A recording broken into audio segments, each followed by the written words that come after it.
আমার বর আর আমাকে ভালোবাসে না, আমার বর অন্য নারীর প্রতি আসক্ত, আমার বর এক কথায় পরকীয়া করে, তার নাকি আর আর আমাকে ভালোই লাগে না।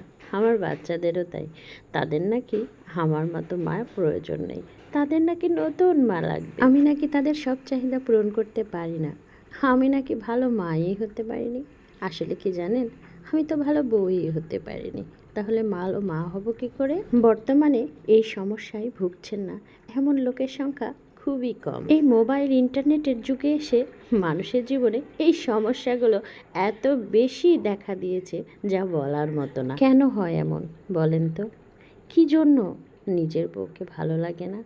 আরে ভাই, আপনি যে পরকীয়া করছেন সেই মেয়েটা তো আর একজনের বউ, দুই বাচ্চার মা। আপনি তো আর জেনুইন ভার্জিন মেয়ে বিয়ে করছেন না, কিংবা তার সাথে সম্পর্কও করছেন না। তাহলে কেন নিজের ঘরের স্ত্রীকে আপনার পছন্দ হয়?